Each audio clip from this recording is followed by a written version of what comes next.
आता आधार कार्डची झेरॉक्स द्यावी लागणार नाहीये किंवा आधारला मोबाईल नंबर लिंक करण्यासाठी लांबच लांब रांगेतही उभं राहावं लागणार नाहीये, कारण UIDAI ने नवीन आधार ॲप लॉन्च केलंय। हे फक्त एक ॲप नाहीये, तर तुमच्या खिशातलं आधार केंद्रच आहे। या ॲपमुळे आता कोणालाही आधारची झेरॉक्स किंवा नंबर देण्याची गरज नाहीये। फक्त ॲपमधील QR कोड स्कॅन करा आणि तुमचं काम फत्ते। पत्ता बदलणं असो किंवा मोबाईल नंबर अपडेट करणं, यासाठी तासनतास रांगेत उभं राहण्याचीही गरज नाहीये। तुम्ही घर बसल्या तुमच्या स्मार्टफोनवरून हे सगळं काम करू शकता। विशेष म्हणजे इंटरनेट नसेल तरीही एअरपोर्ट किंवा हॉटेलमध्ये ऑफलाईन मोडद्वारे तुमचं व्हेरिफिकेशन करता येणार आहे आणि पासवर्ड विसरण्याची भीतीही नाहीये, कारण फिंगरप्रिंट आणि फेस ऑथेंटिकेशनद्वारे हे ॲप उघडता येणार आहे। त्यामुळे तुमचा डेटाही सुरक्षित राहणार आहे आणि फ्रॉडची चिंताही मिटणार आहे।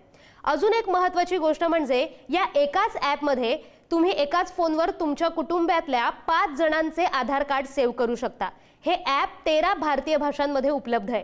तुम्ही जर जुनं M-आधार ॲप वापरत असाल तर या नवीन ॲपवर शिफ्ट होणंही सोपं आहे। करायचंय काय तर नवीन ॲप डाउनलोड करा, आधार नंबर आणि OTP टाका, फेस ID व्हेरीफाय करा आणि जुनं ॲप थेट अनइन्स्टॉल करून टाका। हा व्हिडिओ लगेच सेव्ह करा आणि आपल्या फॅमिली ग्रुपवर शेअर करायला विसरू नका। अशाच माहितीसाठी पुढारी न्यूजला फॉलो करा। शिकूया AI ची क्रांती, चला करूया MSCIT।